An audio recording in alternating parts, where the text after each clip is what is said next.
سي محسن من انت شنو تقولهم جماعه نادي تونس في الوضع هذايا؟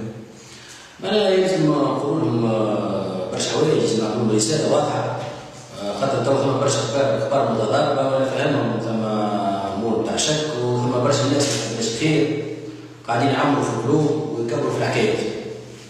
ونحب نكلمهم مباشره بصوت حالهم برشا ونطمنهم زاد، مش كلامين عام نادي تونس، نطمنهم نحكي معاهم كمناضل نادي تونس اللي نعرفهم ويعرفوني ملي بدينا اسنا الحزب هذا في كل المراحل الصعيبه النضاليه اللي مرينا بها.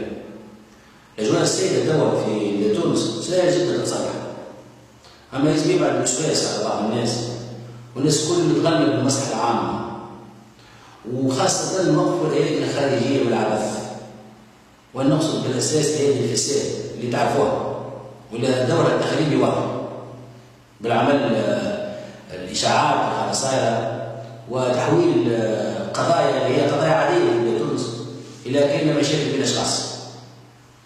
وما ثم حد شيء مش نصلحوا به الامور في تونس الا باسترجاع الروح اللي على اساسها بنيناه الحزب هذا، ورفعنا به تحديات كبيره، رفعنا به تحديات مرحله التاسيس اللي كان من عناصرها ومن الاشياء اللي هي كانت توريها صعوبتها استشهاد الشهيد الفنادق، ولا مرحله ضاربه اللي هي كانت ملحمه كبيره جدا غير بها وجه التاريخ السياسي تاع تونس، ولا الانتخابات اللي احنا فوز اللي تونس فيها غير وجه المنطقه تماما.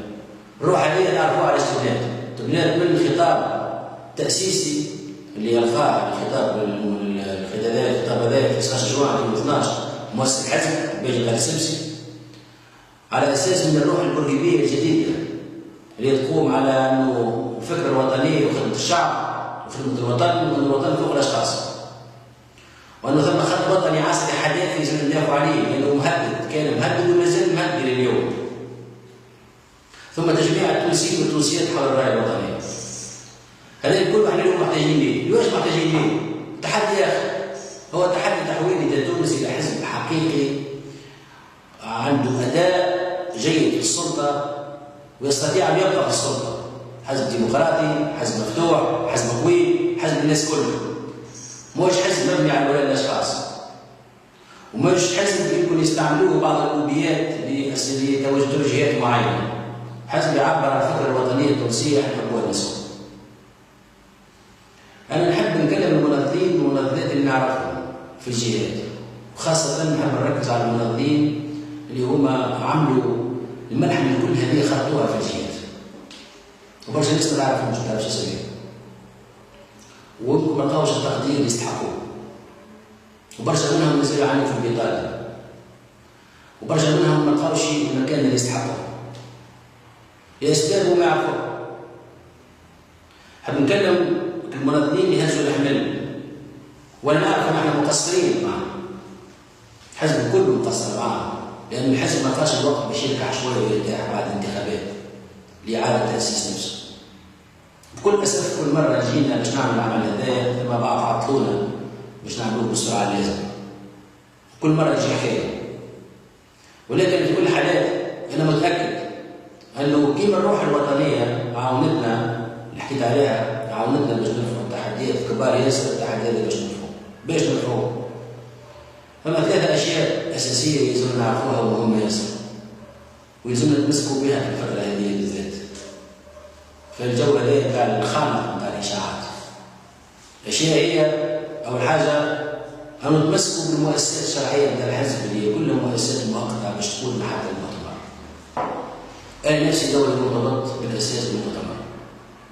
كانوا خيال جاوا وأنا وقتها وزير مستشار في رئيس الجمهورية وطلبوا مني اني انا نتخلى على منصب الوزاره ونجي الحزب، وقبلت طبعا باعتبار كان طلب من الجماعه.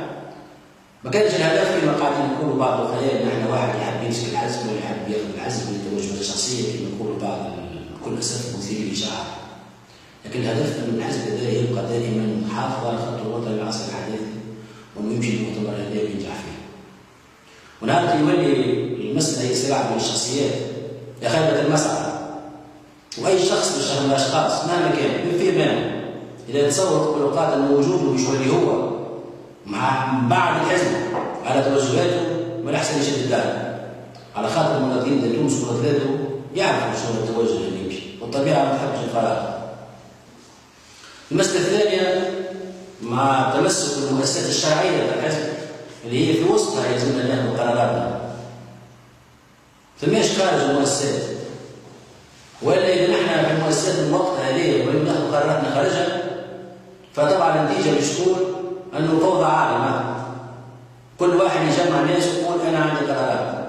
كل القرارات اللي هي جاية، كل المقترحات في الواقع مش قرارات اللي تجي مع المخيلات هي مقبولة في المؤسسات، ويجب يكون ثم في تحكيم. وخاصة وهذا العنصر الثاني بإشراك الجهات في أخذ القرار. ويجب المؤتمر نتاعنا نقبل يكون مؤتمر اللي هو باش يعطي رؤية كاملة كيفاش الجهة باش تكون دولة. الحزب كله يجب تبنى على الجهة مش على المركز الوطني. وهذا يجب نناقشوه في المؤتمر، ثم حتى واحد ضد ذلك. لأنه قد ما يكون الحزب مبني على الجهات، وقد ما الحزب يكون مبني على المحليات، قد ما يكون الحزب فيه لا مركزية، وقد ما الجهات تنتج قياداتها وتولي عندها قيمتها، مش الحزب يستعملوا فيه كل مرة يجي معي الاجتماع من هوني باش تاخذ قرار صالح، يمشي معي الاجتماع لهوني باش تاخذ قرار صالح.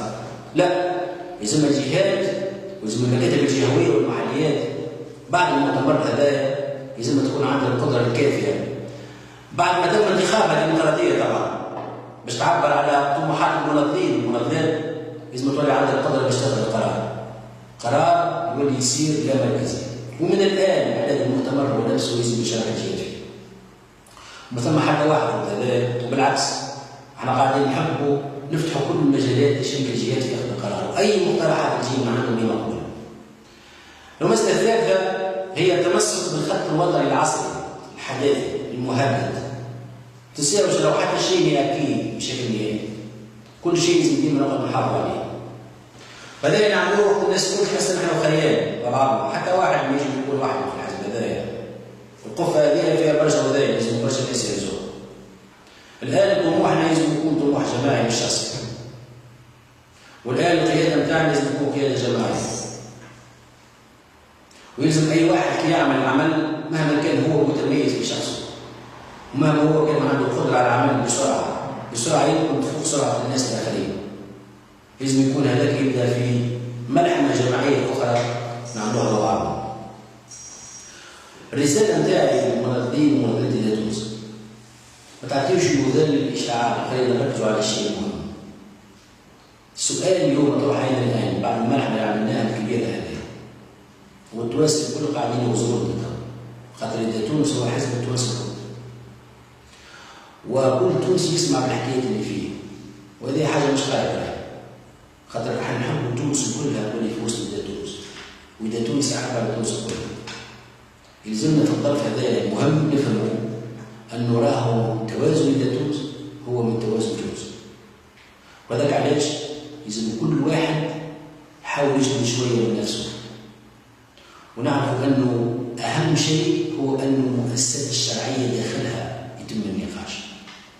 وإذا حال واحد حس بروحه ولا جهة حست بروحها مقصية بالنقاشات فثم ألف حل باش الناس كل تقعد مع بعضهم حول نفس الطاولة وتمشي بأمان. واللي مش يربح على مؤتمر بلاد تونس ما يربح حتى شخص، لأنه ما ثم حتى واحد عنده قدرته باش يكون هو شخص واحد. المراتب تنال بالقدرة على الخدمة بتاع الناس وخدمة المناضلين ومناضلات خدمة الحزب. وذاك علاش يلزمنا الناس الكل في الفترة هذه نعرفوا أنه ما ثم حتى شيء يمكن يخلينا نسمعوا أنه الشخص هذا يجمعنا جميعا ونحن ما ندافعوش عليه. لذلك أنا رسالتي لكم اليوم هي رسالة العمل المشترك، ورسالة الروح الوطنية، ورسالة الحزب الوطني فوق الأشخاص، ورسالة أنه طمنكم مستحيل نخليه أي مصلحة شخصية مهما كانت تتغلب على مصلحة الجماعة. وما بيناتنا في الواقع نفس الحكاية اللي سطرناها من 2012 مش تواصل إن شاء الله. لذلك يكون عندكم ثقة، تكونوا مطمئنين، تعرفوا أنه راهو ما ثماش 4 ولا 5 قيادات مش يكتبوا لكم التاريخ لازمكم. كل مناضل في بلاد تونس ومناضلة هو رئيس بلاد تونس وأمين عام بلاد تونس وعضو مكتب كذا